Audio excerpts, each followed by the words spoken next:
Alhamdulillah baru nyampe ke New York, ke Masjid Al-Hikmah, masjid orang Indonesia di New York, tepatnya di Queen, bersama abangku ini. Mau ketemu Ustadz Adi Hidayat, Insya Allah mau dengerin ceramahnya beliau. Kita lihat ke dalam Mas Bro, Insya Allah nggak dapat parkir, jadi abangku nunggu di mobil, sementara aku yang dapat pahalanya. Dia dapat pahala penjaga mobil.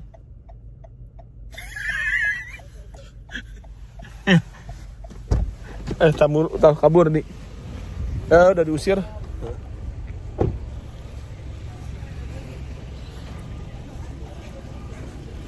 Aduh, rame banget ya. Penuh banget nih, Mas Bro. Banyak orang. Dalam-dalam. Assalamualaikum. Apa kabar?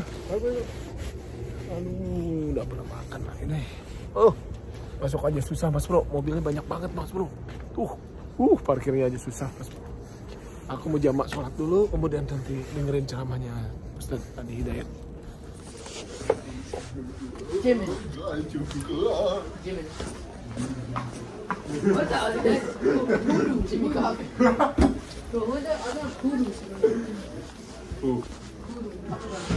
Assalamualaikum. Apa kabar?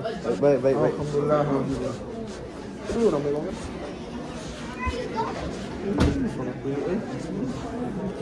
Mau sholat dulu, di mana sholatnya?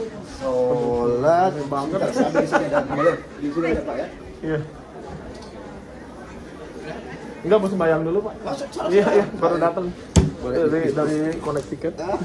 Jauh juga. Iya. Kata New York mandatory masker. Oh ya? Aku baca berita, itunya peraturannya. Makanya aku bawa masker dari Connecticut nih. Jauh-jauh nih aku dari Connecticut bawa masker nih. Kirain aku mandatory beneran. Nggak tahu kita malah. Lah, Kita udah nggak dengerin berita-berita gitu. enggak, soalnya itu ada beritanya katanya New York itu mandatory. Yo, New York mandatory masker. Dudukin aja. Assalamualaikum Ustaz. Apa kabar? Pak Ali.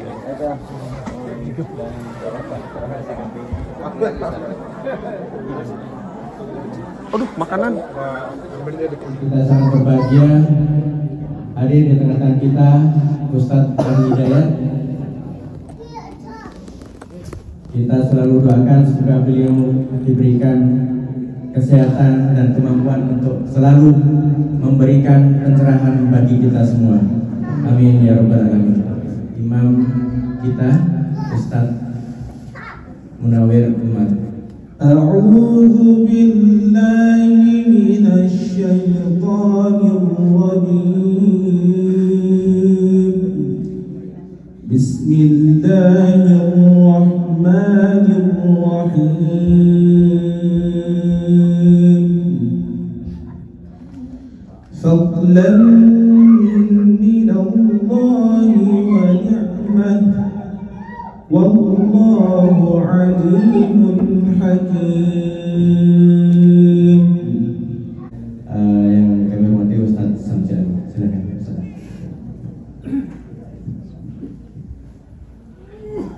Assalamualaikum warahmatullahi wabarakatuh. Alhamdulillah, syukurillah, salatu wassalamu ala Rasulillah wa ala alihi wa sahbihi wa mawala. Tentu yang pertama kita menyampaikan syukur kita yang tiada terhingga kepada Allah, bahwa pada malam hari ini dan tadi malam kita di Masjid Al-Hikmah ini mendapat keberkahan yang luar biasa, mendapat kunjungan dan silaturahim dari Ustadz kita, guru kita Ustadz Adi Hidayat. Bagi kita yang ada di New York dan Amerika ini, ketika kita kedatangan guru, rasanya kita memang kehausan untuk minum sebanyak-banyaknya. Dan oleh karenanya Ustadz perkenankan kami menyampaikan jazakumullah khair atas waktu yang diberikan sehingga bisa hadir bersama kita. Beliau lelah dalam perjalanan panjang 3 hari di Muktamar Imsak dan kemudian sekarang bersama kita dari tadi malam. Kita di sini sangat ragam Ustadz. Ada Muhammadiyah. Kebetulan saya berdua ini mirip dengan beliau. Beliau tamatan pesantren Muhammadiyah Darul Arqam Saya juga pesantren Muhammadiyah Darul Arqam. Cuma beliau di Garut, saya di Makassar. Cuma saya Muhammadiyah bisa mimpin tahlil. Jadi Muhammadiyah mimpin tahlilan juga nggak apa-apa lagi. Bismillahirrahmanirrahim. Assalamualaikum warahmatullahi wabarakatuh. Alhamdulillahilladzi haddana 'ala ad-da'wati bil hikmati qabla al-mau'izati al-hasanah. Yang saya muliakan, dan semoga penyampaian sedikit doa kemuliaan ini menghadirkan percikan kemegahan, cinta, kasih dan ridha Allah Subhanahu wa taala pada keluarga saya semua yang berada di sini, dari state manapun berasal, seluruhnya tanpa kecuali. Semoga kita semua dicintai dan diridhai oleh Allah Subhanahu wa taala. Imam kita sayup-sayup tadi saya dengar di tempat menunggu karena kami telah jamaah salat maghrib dan isya membacakan surah Al-Hujurat surah ke-49 dari ayat ke-5 sampai ayat ke-13, dan tadi ditegaskan lagi dari ayat ke-8 sampai dengan ayat ke-11. Intinya yang pertama, Allah meminta kita semua untuk mensyukuri nikmat besar yang berwujud kita sebagai umat yang terpilih memiliki Nabi Muhammad SAW sebagai panutan kita. Karena betapa banyak umat-umat sebelumnya, bahkan para nabi sebelumnya, menginginkan menjadi bagian dari umatnya, bahkan Nabi Muhammad SAW. Nabi Muhammad itu sosok istimewa, terlahirnya di dekat tempat paling istimewa, yaitu Ka'bah al-Musharrafah. Tidak ada satupun Nabi Rasul lahir dekat Ka'bah kecuali Nabi Muhammad SAW. Itu Ka'bah al-Musharrafah. Dan mudah-mudahan sekali lagi Allah merahmati dan mencintai kita semua, menjadikan kita dari bagian umat Nabi Muhammad SAW yang dapat berjumpa dengan beliau di akhirat kelak insyaallah. Malam ini adalah malam terakhir saya berada di New York ini, dan ini mungkin yang terakhir juga saya di Amerika di tahun ini. Masih ada tahun depan kan? Amin. Insyaallah. Jadi saya sampaikan kemarin akan lebih baik kalau materinya kita serahkan ke Bapak Ibu untuk banyak-banyak berdiskusi, supaya kebutuhan-kebutuhan yang sesuai dengan apa yang teman-teman Bapak Ibu alami itu lebih mudah didialogkan dan sesuai dengan kebutuhannya. Kadang-kadang kita membahas persoalan yang terlampau tinggi tapi tak terlalu dibutuhkan dalam kehidupan kita. Terbentang luas waktu yang cukup panjang. Tadi moderator menyampaikan ya kurang lebih sebelum subuh ya saya selesai, jadi kita ada waktu 10 menit lagi sebelum subuh ke isya. Baik, dipersilahkan kepada Bapak Ibu sekalian yang ingin menyampaikan atau menanyakan sesuatu. Full malam ini kita dialog. Anda silahkan mau menanyakan apa yang bisa kita dialogkan.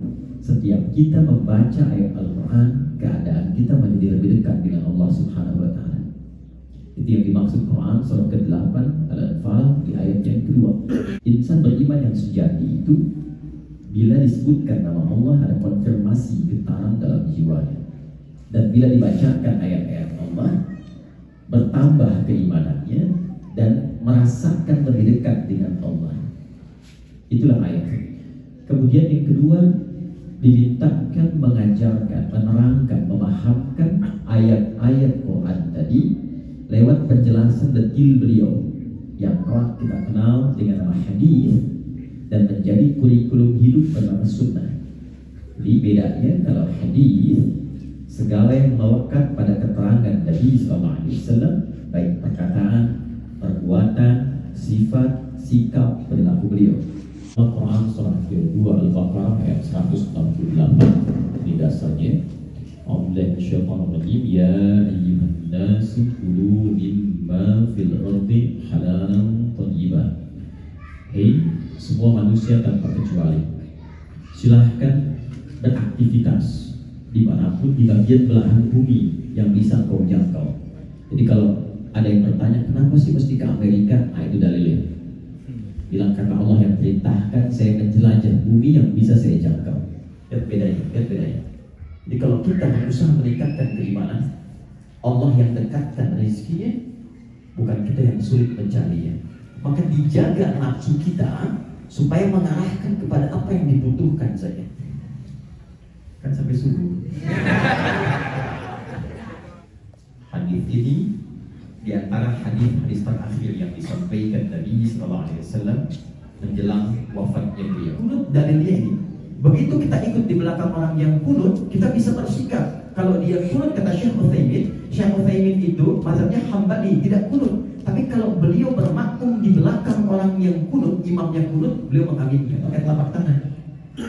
Sebaliknya Wa'il bin Hujur masuk Islam saat Nabi masih kuat, ikut perang Badar, perang Uhud. Nah, beliau melihat Nabi itu kalau mau turun dari i'tidal ke sujud pakai lutut.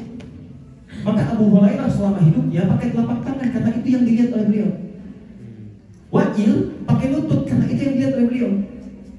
Jadi sahabat itu apa yang dilihat itu yang saya kerjakan karena itu yang paling jelas dalam pandangan saya. Mengaruhi cara dia bertutur. Ada yang bisa a, tapi ada yang nggak bisa a, disebutkan a, e, dipaksa-paksa susah, maka diakomodirlah dari 7 riwayat. Itu ada salah satu riwayat yang pakai e sesuai dengan logatnya. Imam Nafi itu tinggal di Madinah. Secara fisik terlihat tidak ideal, hitam, tinggi, bibir tebal, rambut keriting, plus pendengaran kurang jelas. Tapi ini ahli Quran, bisa melihat kesalahan seorang pembaca Quran dari gerakan bibirnya. Dan jika keluar kalimat di lisannya, keluarlah bau harum di lisannya. Saking dimuliakan oleh Allah. Riwayat yang disampaikan salah satunya menggunakan e. Jadi kalau ibu baca wadduha, riwayat ini wadduha وَاللَّيْلِ إِذَا سَجَى مَا وَدَّعَكَ رَبُّكَ وَمَا قَلَى وَلَلْآخِرَةُ خَيْرٌ لَكَ مِنَ الْأُولَى وَلَسَوْفَ يُعْطِيكَ رَبُّكَ فَتَرْضَى. Ibu ketawa itu. Saya baca yang versi A, orang sebagian Afrika yang E ketawa cekikikan. Saya bilang wadduha, ketawa dia. Karena biasanya pakai e. Apakah merubah tafsir? Tidak. Yang ini praktekan kunut nih. Yang mahdina fiman hadait. Yang ini enggak kunut, nazilah saja. Yang ini kunut, kunutnya sir. Malik itu kunut, tapi kunutnya sebelum ruku di rakaat yang kedua. Kunut. Jadi kalau sudah walam yakul lahu kufuwan ahad, selesai dia itu agak lama, itu sedang kunut. Baru ruku, ada kunut, silent kunutnya.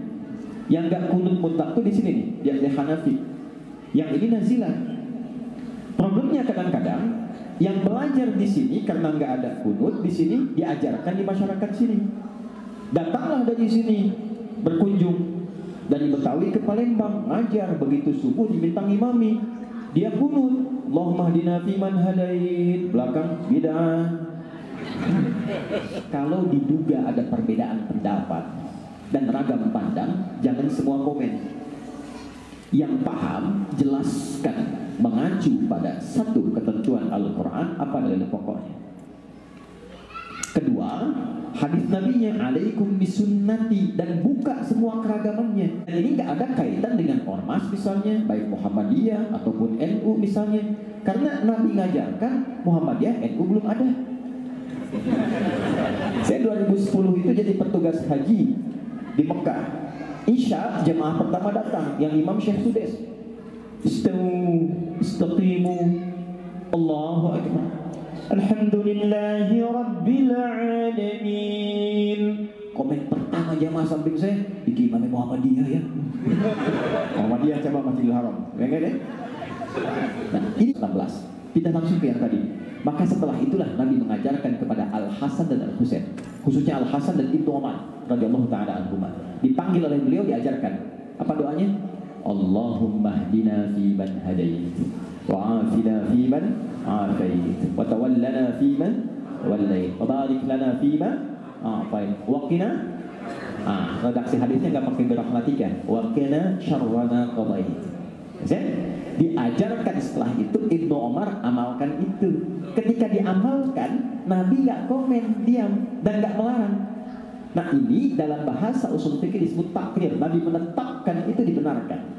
Bahkan kata Ibnu Umar, Nabi pernah juga amalkan itu ketika beliau melihatnya. Yang lain mengatakan Nabi kadang amalkan, kadang enggak.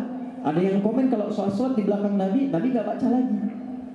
Nah itu contoh sementara, dicontohkan, tapi Nabi tidak konsisten melangsungkannya. Sehingga di sini ulama punya beberapa pendapat. Kata Imam Syafi'i dan Imam Nawawi, karena Nabi pernah mencontohkan, dan ketika doa itu diteruskan oleh Ibnu Umar, Nabi membenarkan tidak melarang, maka ini dibenarkan dalam syariat. Artinya tidak masuk bid'ah. Siapa yang mau bid'ahkan Ibnu Umar dan Al Hasan cucunya Nabi? Ayo. Maka Imam Syafi'i mengambil itu untuk dipraktikkan dalam sholat subuh. Plus Imam Malik itu imamnya orang Madinah, lahir di Madinah, tumbuh di Madinah, berkembang di Madinah, wafatnya di Madinah. Cuma bedanya kunut beliau sebelum ruku dan silent. Imam Syafi'i memilih yang jahar, ba'da ruku, kemudian i'tidal, baru kunut di sini. Jelas? Nah, kemudian Imam Abu Hanifah melihat asalnya kan gak ada kunut, ya kan? Terus setelah itu kejadian turun ayat, Nabi juga gak kunut, maka beliau memilih tidak kunut sama sekali. Jelas? Oke, dan itu benar, gak ada masalah, karena sebagian sahabat pun tidak kunut. Kalau antum bilang kenal saya selesai, saya pulang. Khalid bin Walid, satu di antara 38 panglima Nabi SAW, itu duduk samping Nabi dalam satu kesempatan kan padang pasir, itu menghadirkan daging dog. Dog itu binatang khusus di gurun tuh ya, yang kayak iguana kayak itu tuh ya, itu binatang itu ditangkap oleh beliau, dimasak, dihidangkan kata Nabi. Nabi diam saja. Dicoba oleh beliau, dimakan. Pengen lihat Nabi komen nggak gitu? Ya, ternyata Nabi diam saja. Komen tidak, tapi melarang juga tidak. Diteruskan oleh beliau sampai habis. Dibiarkan oleh Nabi. Nah, dalam bahasa ilmu usul fikih yang ini disebut dengan takdirnya Nabi. Takdir itu diamnya Nabi terhadap perbuatan menunjukkan beliau setuju. Cuman kenapa beliau nggak makan itu? Karena nggak selera. Yang kalau Nabi bilang takutnya diikuti sebagai sunnah, jangan makan, gitu. Karena nggak selera. Nabi seleranya ya kambing, yang lain yang mirip-mirip itu nggak selera. Karena nggak selera, nggak dimakan. Tapi kalau Nabi makan, jangan makan, jadi larangan. Itu poinnya. Khalid harus konfirmasi karena beliau pasukan khusus yang kadang-kadang pergi ke tempat yang tidak ideal, makanan yang biasa nggak ditemukan. Chef Dani, Chef Reza enak, kambing guling, kambing bakar, kambing ini bisa didapatkan. Tapi kalau pasukan khusus ke hutan, ke padang pasir, susah menemukan kambing guling. Ya, pasukan kita tuh, dia berangkat ke hutan belantara, nggak temukan yang ideal. Yang ketemu misalnya hewan semacam itu, apa hukumnya? Kalau itu nggak dijelaskan, susah kita mendapatkan jalannya. Maka disitulah namanya ada takdir, dibenarkan memakan itu sesuai dengan kadar kebutuhan. Kenapa Nabi nggak makan? Karena Nabi tidak selera untuk itu, seleranya yang lain. Paham sampai sini? Maka itu yang disebut dengan takdir dari Nabi SAW. Ini yang samar, tapi tidak ada contoh jelas. Di empat ini tidak bisa disebut bid'ah. Sepanjang dalil yang mengacu ke sini ada. Paham? Bila tidak ada dalil sama sekali dan tidak ada contoh, tidak ada dalil dan atau tidak ada contoh dan dinilai sebagai bagian dari perkara ibadah, itu yang dinamakan bid'ah. Bila tidak termasuk aspek ibadah, cuma bagian dari tradisi dan tidak dinilai bagian dari ibadah, maka itu dibenarkan, tidak ada masalah sepanjang dilakukan tidak bertentangan dengan syariat-syariat dalam tuntunan baik Al-Quran atau hadis Nabi Muhammad SAW. Jelas di sini? Baik. Kiblat bagaimana? Ada tuntunannya. Quran surah kedua Al-Baqarah ayat 144. Ya, maka muncul ini, maka Nabi merasa tidak nyaman dengan itu, berdoa kepada Allah, ya Allah tunjukkan kepada mereka tentang kebenaran kiblat, arahkan ke Masjidil Haram. Itu minta baru dikabulkan, kurang lebih selama 3 tahun. Nabi Rasul dijamin surga, dekat dengan Allah, manusia paling takwa, dipuji di Quran. minta doa dikabulkan 3 tahun dan sabar dan mengambil hikmah di balik itu. Apa hikmahnya? Anda Nabi bukan, Rasul bukan. Gak ada pujian khusus bagi Anda di Quran. Surga belum terjamin, wajah belum jelas, penghuni surga berdiri para Rasulullah. Doa nuntut dikabulkan dalam 3 menit. Anda siapa?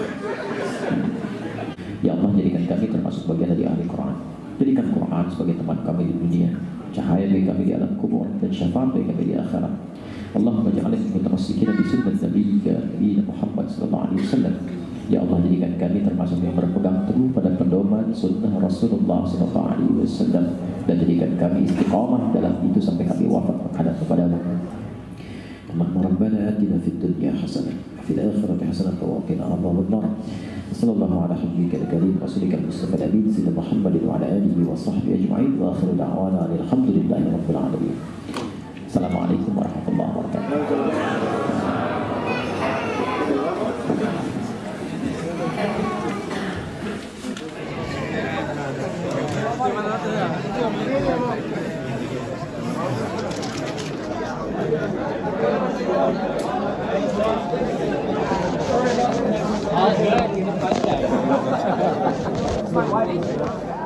Terima kasih Ustaz.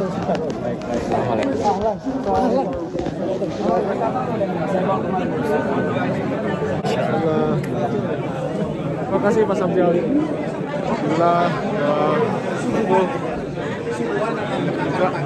Ceritanya nggak boleh foto-foto, tapi لا تجعلوا دعاء الرسول بينكم كدعاء بعضكم بعضا قد يعلم الله الذين يتسللون منكم لواذا فليحذر الذين يخالفون عن أمره أن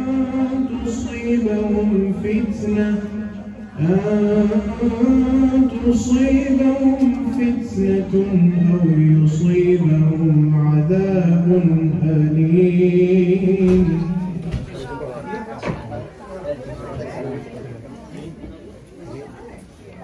Ka connect tiket kudu balik ka connect tiket bisi kaputingan teuing. Alhamdulillah Mas Bro and Basis, kita udah belajar ilmu agama ke Ustadz Adi Hidayat. Kebetulan lagi datang ke Amerika, tepatnya lagi di New York. Sebelumnya beliau ada di Boston, conference untuk orang-orang itu ulama-ulama di Boston. Ini aku mau nggak mau harus balik. Nih kita di masjidnya, depan masjidnya. Nama masjidnya Masjid Al-Hikmah, adanya di Queen, New York. Ini Masjid Indonesia tuh.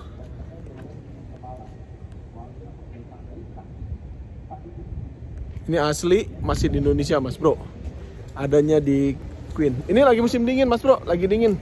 Cuman tadi dalam panas banget jadi buka jaketnya. Oke Mas Bro, terima kasih banyak udah nonton video aku. Mohon doanya, semoga Ustadz Adi Hidayat dipanjangkan umurnya, dimudahkan segalanya, dijauhkan dari fitnah, agar beliau semakin